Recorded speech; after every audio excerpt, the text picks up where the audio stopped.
Bismillah, assalamualaikum. Halo semuanya. Di hari Sabtu tanggal 22 Maret tahun 2025, puasa ke hari 22 ya.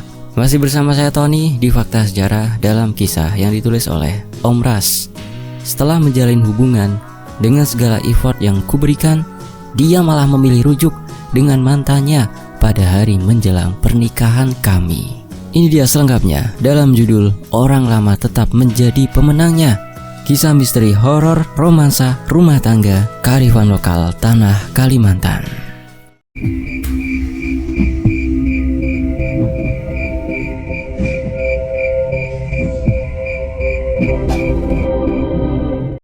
Namaku Muhammad Syaukani, atau yang biasa dipanggil Ahmad Isau, seorang bujangan yang berusia 30 tahunan. Alasanku belum menikah karena aku ingin sepenuhnya berbakti pada orang tuaku yang hanya tinggal satu-satunya. Walau sering sekali ibu memintaku untuk menikah dan tidak jarang menjodohkanku dengan anak temannya, namun aku selalu menolak dengan halus. Bukannya apa, aku hanya tidak ingin perhatianku yang nantinya terbagi antara istri dan ibuku malah menjadikan mereka bermusuhan. Banyak kan yang seperti itu. Usau, Usau, ibu memanggil. Pun mah, sahutku seraya beranjak dari kasur. Pun dalam bahasa Banjar sama artinya dengan dalam bahasa Jawa. Kalau di Jawa saat ada yang memanggil lalu dijawab dalem, itu sopan sekali kan? Ya kan? Daerah Pemalang saya juga kayak gitu nih. Daerah teman-teman gimana? Kayak gitu kan sama? Khususnya yang di Jawa Tengah. Begitu juga di tempat Om Ras Kalimantan, ketika ada yang memanggil lalu jawabannya menggunakan pun, artinya sangat sopan sekali. Duduk sini nah, ini Awaliyah ada membawakan bingka gasan ikam. Ini Awaliyah ada membawakan bingka untuk kamu, kata ibuku sambil menepuk sofa kosong di sebelahnya. Aduh, mulai lagi, aku membatin. Gadis berusia 25 tahunan itu tampak tersenyum malu-malu saat menatapku. Sebisa mungkin aku berusaha agar tidak tergoda. Ya, aku memang selalu menjaga pandanganku saat berhadapan dengan makhluk cantik bernama wanita seperti ini agar tidak terpancing dan akhirnya menerima perjodohan itu. Kalau dari segi fisik, wajahku tidak terlalu jelek. Badanku juga lumayan tinggi, sekitar 170 cm. Pokoknya tidak malu-maluin saat dibawa jalan. Penghasilanku juga bisa dibilang besar karena aku bekerja di sebuah perusahaan konstruksi.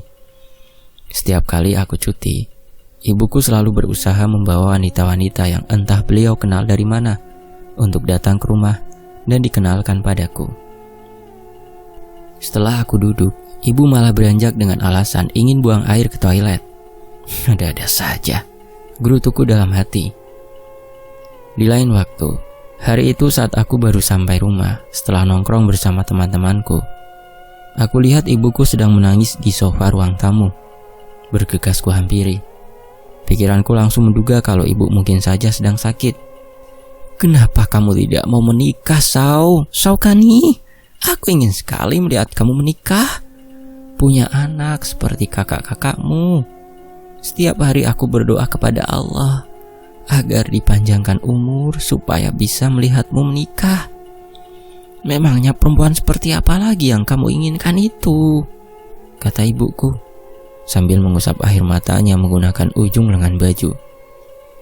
Aku hanya bisa menghela nafas panjang. Mungkin ini saatnya aku mengatakan alasan dibalik ketidakinginanku menikah. Pian mah, ai bepandir mati-mati tarus.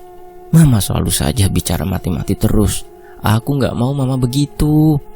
Rasanya kayak gimana gitu saat mendengarnya. Dulu mama bilang, kalau aku sudah menikah, mama akan tenang meninggalkan aku. Berarti kalau aku menikah artinya sama saja seperti mendoakan mama mati. Itulah kenapa aku gak mau menikah, Ma. Aku cuma ingin merawat dan berbakti sama mama. Mama yang kuutamakan. Dan aku juga takut kalau dapat istri yang gak mau tinggal dekat mama, atau cemburu saat aku dekat mama. Aku harus gimana kalau begitu? Ulun gandak marawan wan babakti lawan pian aja dulu. Menantu baik atau tidak itu tergantung bagaimana mertuanya juga, Sau. Kalau mertuanya memperlakukan menantunya dengan baik, menantunya juga pasti akan memperlakukan mertuanya dengan baik. Intinya ya, Sau, tidak ada asap kalau tidak ada api, kata mamaku memulai ceramahnya. Aku hanya bisa garuk-garuk kepala, karena tema ceramah hari ini tentang pernikahan. Pastilah akan sangat panjang sekali. Rasanya aku ingin mengambil camilan di kulkas untuk persiapan mendengarkan ceramah ibunda ratuku ini. Mendengarkah keadaannya Wani, ha? Kamu dengar atau tidak? Garuk-garuk kepala saja terus, seperti orang kutuan. Jangan-jangan tertular kutu si Silah kamu nih. Kenapa sampai ke kutu Silah larinya? Bicaranya mamaku ini, kalau Sila dengar, tersinggung nanti dia mah. Begini saja ya, Sau. Kamu sama Awalia saja. Nanti mama yang akan mengurus semuanya. Kamu terima bersihnya. Nanti kamu tinggal berhadapan dengan penghulunya saja. Kenapa sih mama ini selalu saja menyuruhku menikah? Coba kalau misalkan mama merasa kesepian, mama saja yang menikah. Jangan memaksa-maksa aku, kataku sambil berdiri, lalu pergi masuk ke dalam kamar. Liwar nyawalah lawan unda. Terlalu sekali kamu sama mama. Dan di lain waktu, entah kebetulan atau tidak, namun 3 hari setelah kejadian itu, mama benar-benar pergi. Sau, panggil mamaku lembut. Napa ma? Jawabku dengan mata yang masih tertutup rapat. Mama hendak tulak. Mama mau pergi. Nanti kamu beres-beres di luar itu ya. Nanti akan ramai orang datang ya, Sau, kata mamaku masih dengan nada yang sangat lembut. Inggih, iya, nanti aku beresin mah, jawabku seraya menutupi telinga dengan bantal. Mama pergi dulu ya. Kamu jangan lupa makan ya, nak. Lamat-lamat ku dengar suara mamaku. Sekitar jam 8 pagi aku bangun, bersiap-siap untuk jalan bersama teman-temanku, menghabiskan waktu liburku yang tinggal beberapa hari lagi. Namun tiba-tiba aku teringat dengan pesan mamaku sebelumnya. Mungkin tadi subuh mama menyuruhku untuk beres-beres. Tapi setelah aku lihat-lihat semuanya sudah beres. Karena memang mamaku punya kebiasaan setiap pagi dan sore selalu beres-beres rumah. Sudah simpon kain ini, sudah beres begini, apalagi yang mau dibereskan, gumamku. Aku lalu keluar rumah dan mengunci pintu. Seperti yang sudah-sudah, kunciku taruh di bawah pot bunga, supaya nanti saat mamaku pulang lebih dulu bisa langsung masuk rumah tanpa harus menungguku. Hari itu aku jalan-jalan keliling kota, menghabiskan sepanjang hari bersama teman-temanku. Rasanya sangat mengasyikkan.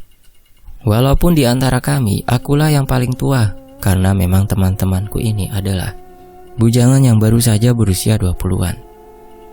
Sekitar pukul 5 sore, mama belum pulang. Batinku keheranan mengetahui pintu rumah yang masih dalam keadaan terkunci. Saat aku cek di bawah pot, ternyata kuncinya masih ada di sana. Posisinya sama seperti waktu pertama kali ku tinggalkan. Sambil menghela nafas panjang, aku buka pintu. Tapi saat aku baru melangkah masuk, mataku langsung tertuju pada rak sepatu dan sendal kami. Di sana, koleksi sendal dan sepatu mamaku masih lengkap. Itu artinya mama pergi tidak menggunakan sendal atau sepatu bagus. Tapi tadi di luar, sendal tilasan atau sendal harian mamaku itu pun masih ada kok. Dan itu merupakan sendal tilasan satu-satunya milik mama. Lagi-lagi, aku menghela nafas panjang, bingung. Atau jangan-jangan mama beli sandal baru yang aku tidak tahu, gumamku. Aku kemudian masuk lebih dalam. Ketika melewati kamar mama, aku lihat pintu sedikit terbuka. Padahal seingatku pagi tadi, pintunya tertutup rapat. Aku lalu berhenti untuk menutup pintu kamar mama. Namun mataku secara tidak sengaja menangkap sesuatu. Saat aku dorong pintu tersebut, mataku langsung tertuju pada tubuh yang terbaring di atas kasur. Jantungku langsung berdetak kencang. Perasaan takut tiba-tiba menyergap hatiku. Mah, bangun mah. ucapku dengan bibir bergetar. Mataku mulai berkaca-kaca, membayangkan hal terburuknya. Aku menangis sesenggukan sambil terus memegangi tangan mamaku yang sudah sangat dingin. Salah satu tetangga yang mendengar raungan tangisku bergegas masuk ke dalam rumah. Mereka pun tak kalah terkejut ketika mengetahui mamaku sudah tiada. Mendadak meninggalnya si Din nih pinanya.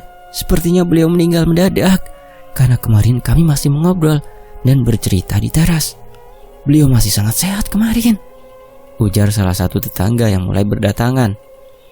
Mendengar itu, tangisku makin kencang. Sudah, berhenti menangis. Mau kamu menangis sampai air mata kering pun, mamamu tidak akan hidup lagi. Lebih baik sekarang kita uruskan jenazah beliau ini, biar besok bisa dimakamkan. Entah kenapa perkataan yang terasa menyakitkan itu mampu menyadarkanku. Aku lantas beranjak untuk mengabari kakak-kakakku yang kebetulan masih berada di daerah yang sama. Sementara itu waktu terus berjalan. Aku masih terjaga dengan mata yang menatap lekat ke arah tubuh mama yang sudah ditutupi dengan kain bahalai. Di dekatnya ada 4 orang yang sedang membacakan Yasin. Tidur dulu Gih, lihat matamu sudah bengkak sekali. Mama sudah gak ada lagi kak, isakku. Sudah qada dan qadar Allah, qadarullah, kita ikhlaskan mama ya, kata kakakku pelan sambil terus mengelus pelan bahuku. Singkat cerita, waktu terus berlalu. 4 bulan setelah kematian mama. Sekarang aku sudah ikhlas dan juga mulai menjalani hidup sebagaimana biasanya. Dan yang terpenting, aku juga ingin memenuhi permintaan terakhir mamaku yang menginginkan aku menikah. Aku mulai mendekati salah satu perempuan. Sebut saja namanya Fitri. Dia masih satu daerah denganku.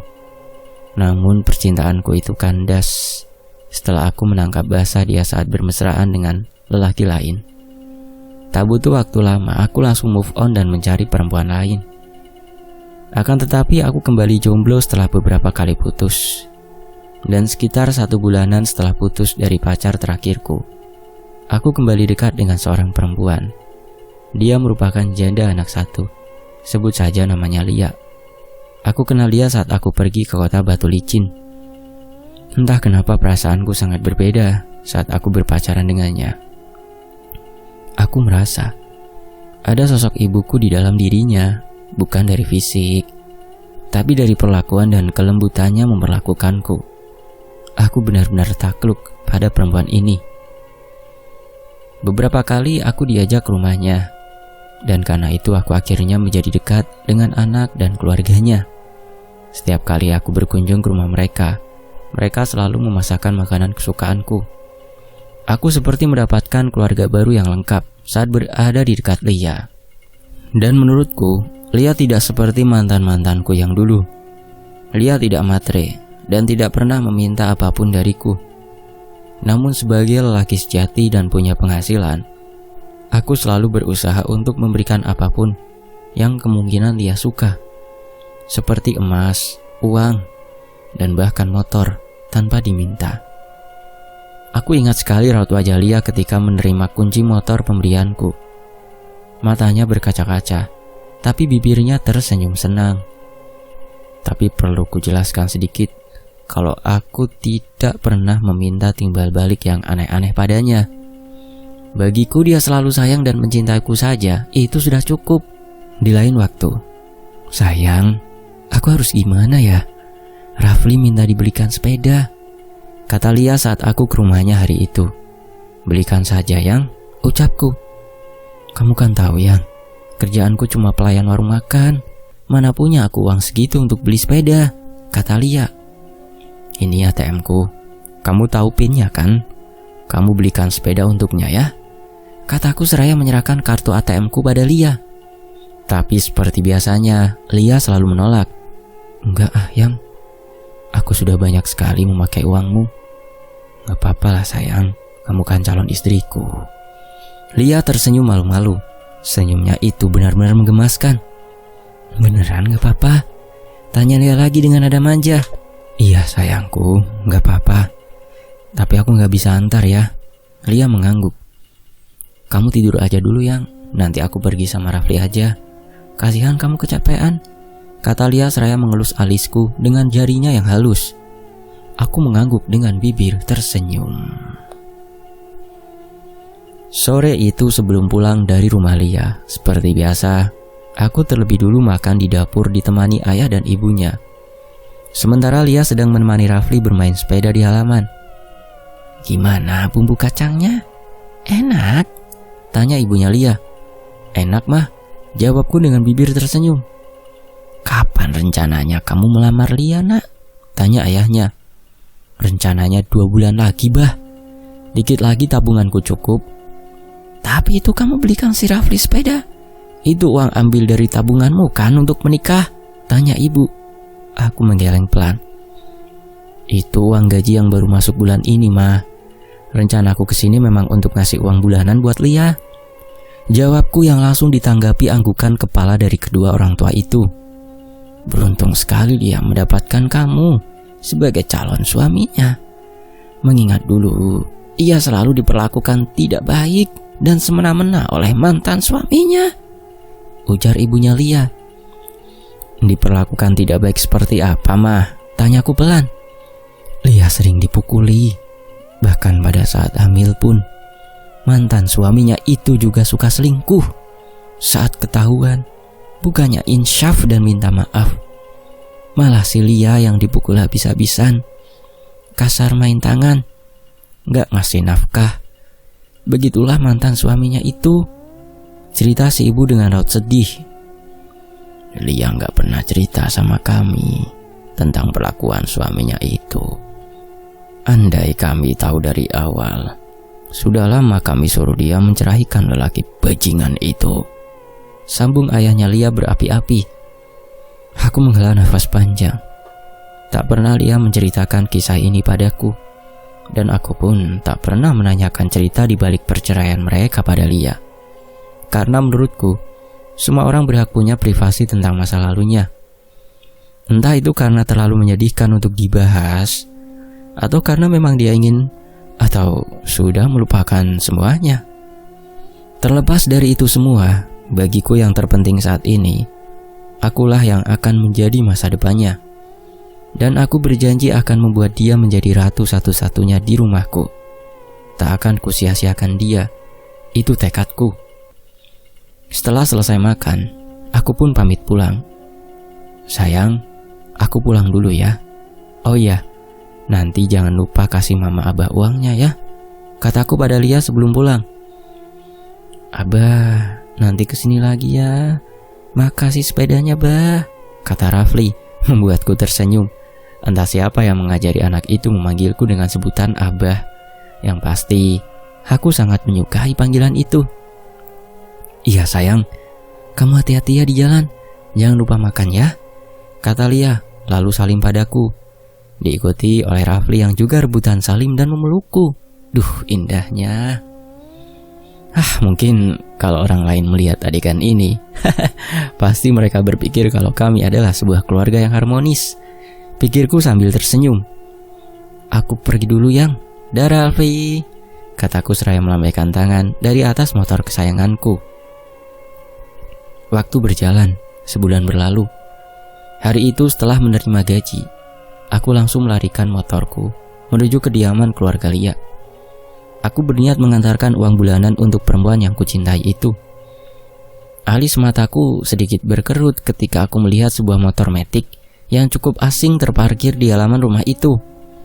Siapa yang datang? Dalam hati aku bertanya-tanya.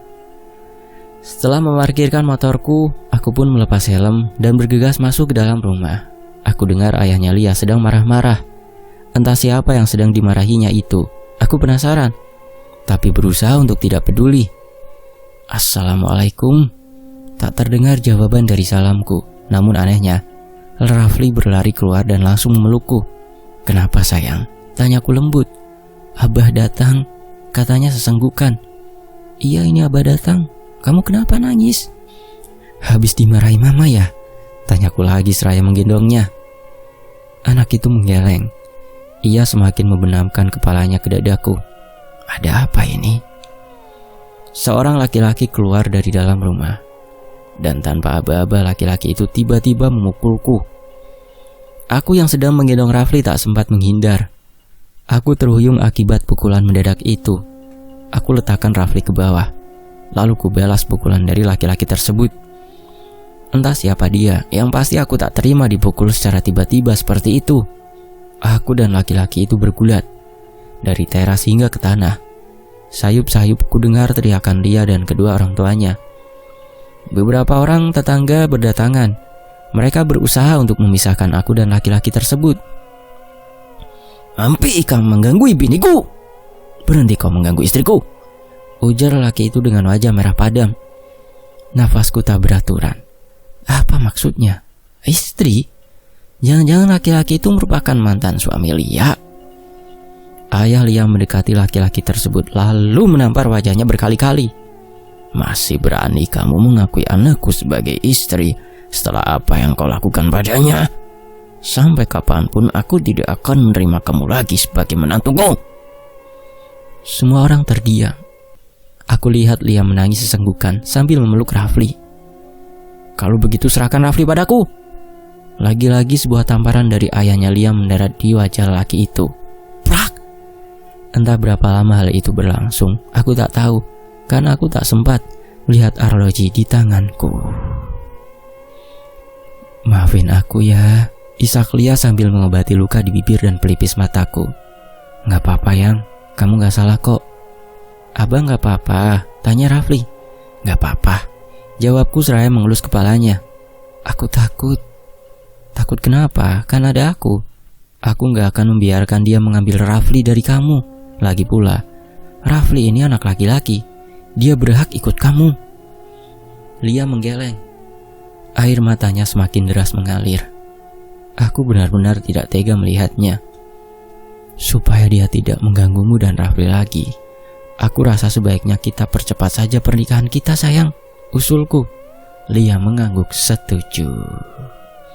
Dan kami memutuskan pernikahan akan dilangsungkan minggu depan.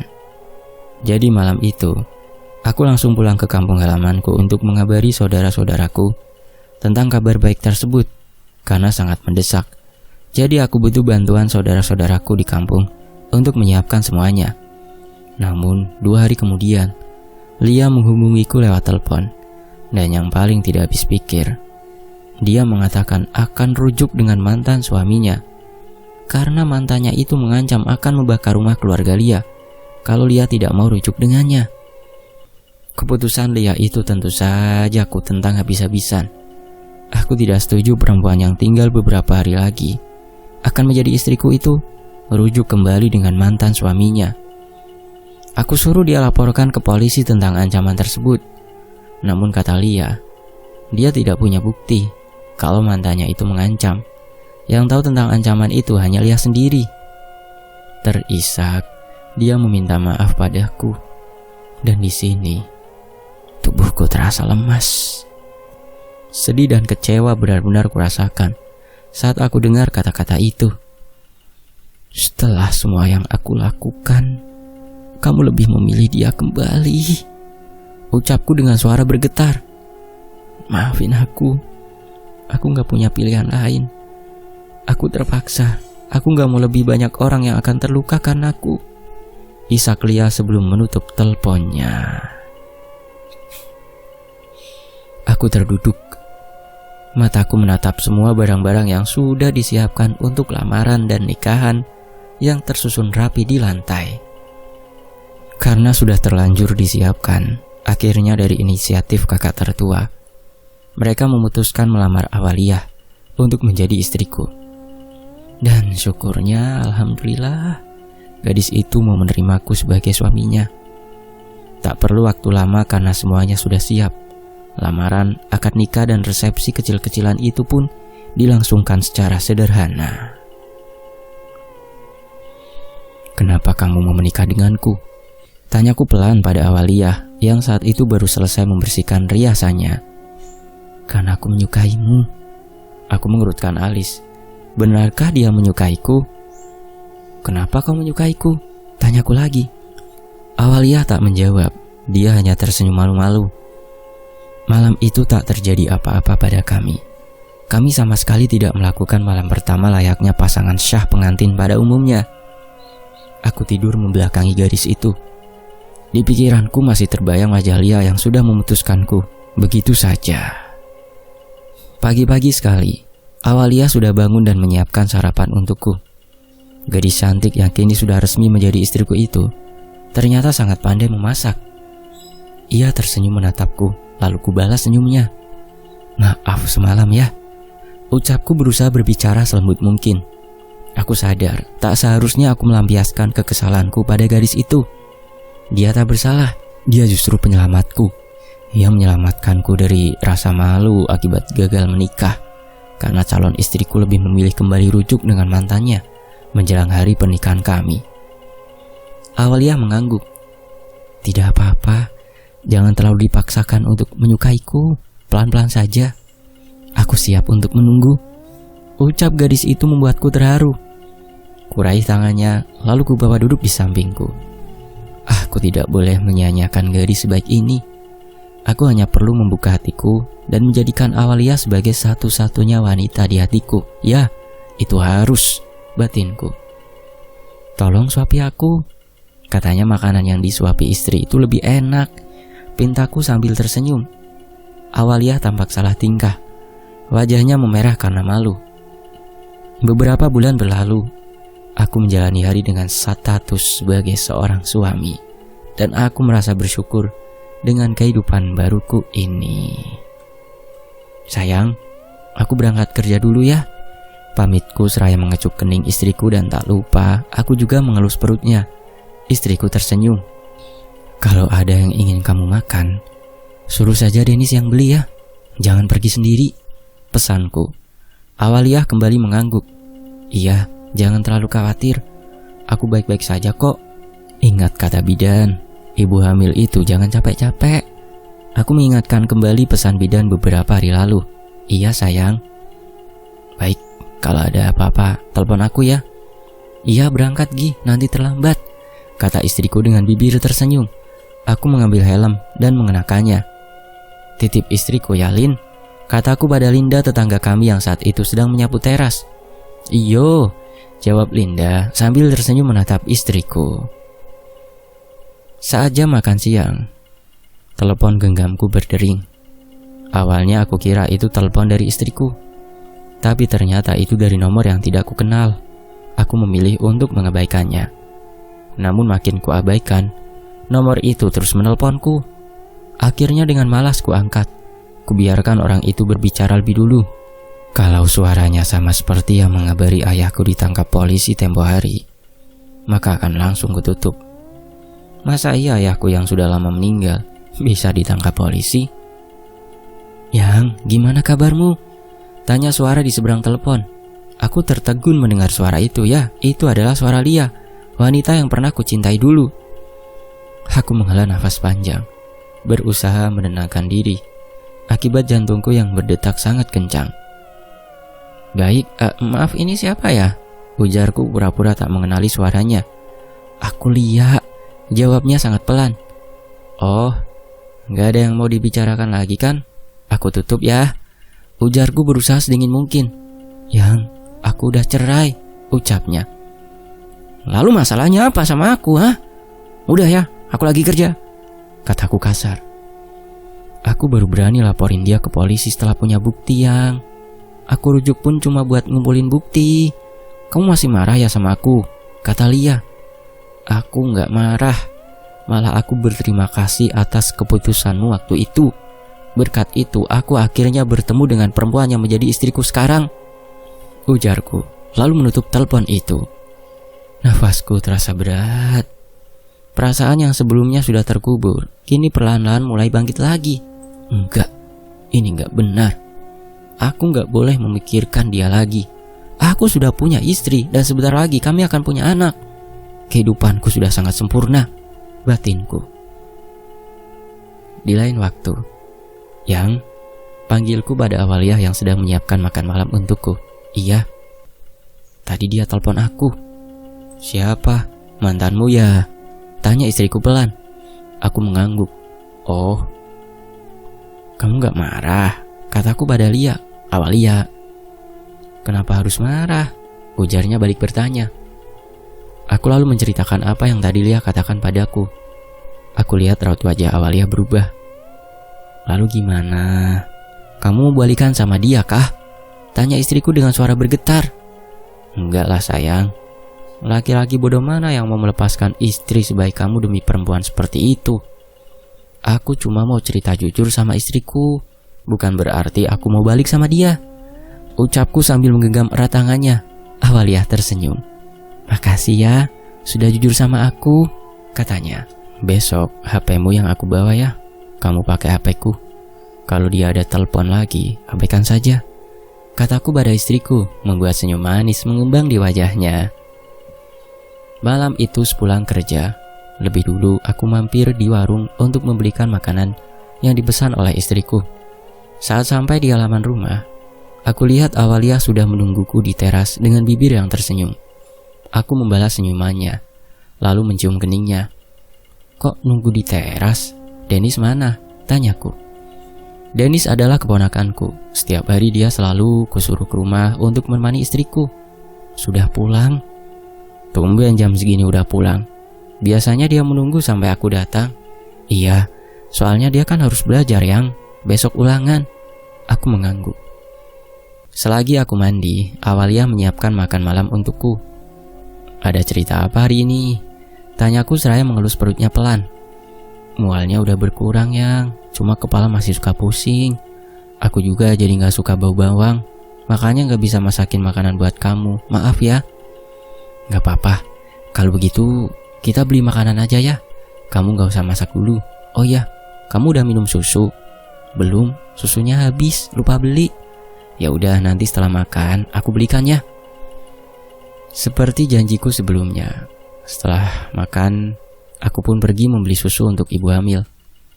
Saat pulang, aku mampir dulu di penjual terang bulan, martabak manis di persimpangan. Di sana aku bertemu salah satu teman nongkrongku dulu, dan kami mengobrol sebentar lalu kemudian aku pulang. Sesampainya di rumah, aku lantas ke dapur membuatkan susu hangat untuk istriku. Namun saat aku masuk ke dalam kamar, aku lihat istriku terbaring di lantai dengan bercak darah di celananya. Jantungku langsung berdetak tak karuan. Panik. Aku benar-benar panik saat itu. Aku berusaha menyadarkan istriku, namun ia tak kunjung bangun. Tolong! Teriakku. Yang pertama datang adalah Linda dan suaminya. Mereka juga terlihat panik saat melihat keadaan istriku. Bawa ke rumah sakit, Sau! Ujar suami Linda. Astaga, kenapa itu tidak terpikir dari tadi? Akhirnya, dengan bantuan Linda dan suaminya, istriku pun dibawa ke rumah sakit. Sepanjang perjalanan, aku terus memanggil nama istriku sambil memeluknya dengan erat. Sesampainya di rumah sakit, dan setelah melalui serangkaian pemeriksaan oleh dokter, istriku dinyatakan mengalami keguguran. Hancur. Perasaanku benar-benar hancur. Terlebih lagi ketika aku membayangkan wajah sedih istriku. Bagaimana bisa aku menjelaskan apa yang terjadi padanya? Sabar, Sau, ucap suami Linda seraya merangkul bahuku. Seperti yang sudah kuduga, istriku langsung murung dan raut wajahnya terlihat sangat sedih mengetahui janinnya sudah tak ada. Maaf yang, gara-gara aku ceroboh anak kita. Isaknya terdengar pilu. Aku peluk erat istriku. Aku tenangkan dia agar tak terus-terusan menyalahkan dirinya sendiri. Ini bukan salahmu, Yang. Ini bukan salah siapa-siapa. Mungkin Allah masih belum percaya sama kita, bisikku. Singkatnya, setelah beberapa hari berlalu, istriku diperbolehkan pulang ke rumah. Namun entah kenapa, selama di rumah istriku jadi sering ketakutan sendiri. Dia mengaku sering melihat bayangan hitam yang sebelumnya pernah dia lihat di malam sebelum ia keguguran. Aku gak berani di rumah sendirian, Yang, rengeknya. Aku panggilin Linda untuk menemani kamu ya, Yang. Atau kamu mau aku antar ke rumah kakak aja? Tapi dia ngikutin aku, Yang. Kemarin saat aku nunggu kamu di rumah Linda, bayangan itu juga ada di sana. Aku menghela nafas panjang. Apa mungkin ini efek dari keguguran itu? Masa iya efeknya berhalusinasi berkepanjangan begini? Lalu kamu maunya gimana? Kamu di sini aja, bayangan itu nggak ada kalau kamu ada di sini sayang, kata Awalia. Tapi aku harus kerja yang, kamu kan tahu itu. Aku panggilin Linda aja ya, kataku. Akhirnya istriku mengangguk. Pekerjaanku pun jadi kurang fokus karena selalu kepikiran istriku. Apa dia baik-baik saja di rumah dan lain-lain sebagainya. Sau, panggil Linda saat aku mau masuk ke dalam kamar melihat istriku. Kenapa, Lin? Memangnya kamu gak merasa aneh dengan perubahan Al? Tanya Linda. Aneh sih, tapi mungkin itu efek dari keguguran kali ya. Linda menggeleng. Aku juga melihatnya, Sau. Saat aku membuatkan makanan untuk Al di dapur. Dan tadi saat istrimu tidur, ada bayangan hitam yang mondar-mandir di dekatnya. Hah? Apa iya? Menurutmu itu apa, Lin? Kalau aku sendiri gak pernah melihat yang aneh-aneh di rumah ini. Mungkin penunggu di rumahmu ini, Sau. Coba nanti kamu panggilkan ustadz atau apa gitu untuk menetralkan rumahmu. Kasihan sih Al. Aku juga takut kalau tiap hari melihat yang begituan, ujar Linda bergidik. Aku mengangguk, lalu kemudian Linda pamit untuk pulang. Makasih ya, Lin, ucapku seraya menyelipkan selembar uang untuk Linda. Sama-sama. Ingat kata-kataku tadi ya, ujar Linda. Aku menghela nafas panjang. Aku tatap istriku yang sudah terlelap. Aku belai pelan rambutnya. Besok akan kuluangkan waktuku untuk menemui ustadz. Kalau betul apa yang dikatakan Linda, aku harus bergerak cepat sebelum terjadi sesuatu yang buruk pada istriku, pikirku malam itu. Keesokan harinya, aku sengaja tidak masuk kerja untuk menemui ustadz yang disarankan oleh temanku. Namun, karena Pak Ustadz ada kesibukan di tempat lain selama 2 hari mendatang, alhasil, aku hanya diberikan sebotol air yang sudah didoakan. Dan Pak Ustadz juga berjanji akan datang ke rumahku jika nanti beliau sudah pulang. Sesampainya di rumah, air doa itu langsung aku minumkan pada istriku, dan sisanya aku usapkan ke wajah dan juga ubun-ubunnya. Malam harinya, alhamdulillah istriku bisa tidur dengan sangat nyenyak. Aku pun merasa lega melihatnya. Di lain waktu, gimana tidurnya semalam, Yang? Tanyaku padanya. Nyenyak. Pas bangun juga rasanya plong, kayak gak ada beban, jawab Al sambil tersenyum. Syukurlah kalau begitu, ucapku lega. Jadi gak sabar nunggu Pak Ustadznya. Lusa beliau pulang, semoga kamu bisa tidur nyenyak terus sampai beliau datang ya. Istriku mengangguk. Aku juga enggak lihat bayangan itu lagi, Yang, kata istriku. Aku mengangguk, arloji di tanganku sudah menunjukkan pukul 5 pagi. Aku harus cepat-cepat berangkat kerja. Setelah pamitan pada istriku, aku pun pergi bekerja. Tidak lupa aku titipkan istriku pada Linda, tetanggaku. Namun sekitar jam 10 pagi, aku ditelepon oleh Linda yang mengabarkan istriku menangis sesenggukan, tak mau berhenti di dalam kamar. Ia juga mengunci pintu kamar, sehingga Linda tidak bisa masuk untuk menenangkan. Cepat pulang, Sau. Aku takut istrimu kenapa-kenapa ini. Pintunya juga dikunci dari dalam. Aku gak bisa buka, ujar Linda panik. Mendengar perkataan Linda seperti itu, aku langsung pulang, meluncur, dan hanya menitipkan izin libur pada temanku. Sesampainya di rumah, Linda terlihat masih berdiri di depan pintu dan terus memanggil-manggil nama Awaliyah. Minggir, Lin, ujarku sebelum mendobrak pintu kamar kami. Dan bruak! Aku lihat istriku sudah terbaring lemah dengan banyak bercak darah di lantai. Melihat gunting kuku yang berserakan di dekat tubuhnya, kemungkinan istriku berusaha untuk melukai dirinya sendiri dengan alat-alat itu. Kuangkat tubuhnya ke atas kasur, dan dengan sigap Linda membersihkan bekas darah dan barang-barang yang bercacaran itu. Tolong jaga istriku sebentar ya, Lin. Aku mau panggil mantri dulu, kataku sebelum pergi. Linda mengangguk. Meski sudah minum obat, namun istriku masih menangis-nangis histeris. "Sau, coba kamu ke rumah Pak Ustadz Gi. Siapa tahu beliau sudah pulang," ujar Linda. "Iya Lin, aku titip istriku dulu ya," kataku sebelum pergi. Akan tetapi, sesampainya aku di rumah Pak Ustadz, ternyata Pak Ustadznya belum datang. Akhirnya aku pulang ke rumah dengan perasaan tak karuan. Namun begitu sampai di rumah, ternyata sudah ada suami Linda dan seorang laki-laki seusiaku yang duduk di teras rumah. Orang-orang itu memperkenalkan diri sebagai teman kerja suami Linda. Dan kata suami Linda, orang tersebut cukup paham dengan hal-hal gaib. Dia jugalah orang yang memindahkan penghuni gaib di tempat kerja suami Linda tempo hari. "Silahkan masuk," kataku mempersilahkan orang itu. Saat masuk ke dalam rumah, orang itu langsung mengedarkan pandangannya ke sekeliling ruangan. "Ini bukan ulah penunggu rumah. Makhluk yang istrimu lihat itu merupakan kiriman dari seseorang yang berniat memecah belah rumah tangga kalian," katanya. Alisku mengerut. Aku menatap orang itu dengan tajam. Kiriman? Siapa?" "Perempuan dari masa lalumu," katanya. Linda langsung terengah-engah. "Jangan-jangan perempuannya waktu itu Al ceritakan, Sau. Dia pernah cerita ke aku kalau ada mantanmu yang nelpon dia," kata Al. "Perempuan itu gak percaya kalau kamu sudah punya istri. Makanya sampai Al kirimkan foto nikahan kalian ke perempuan itu, supaya perempuan itu tidak berharap lagi sama kamu," ujar Linda membuatku kaget. "Bagaimana ciri-ciri perempuan itu?" tanyaku pada orang itu. Lalu dengan lancar orang itu menjelaskan ciri perempuan tersebut. Dan dek, ciri-ciri yang disebutkan itu sama persis seperti Lia. Nafasku seketika terasa berat. "Lalu sekarang bagaimana? Apa istriku bisa sembuh?"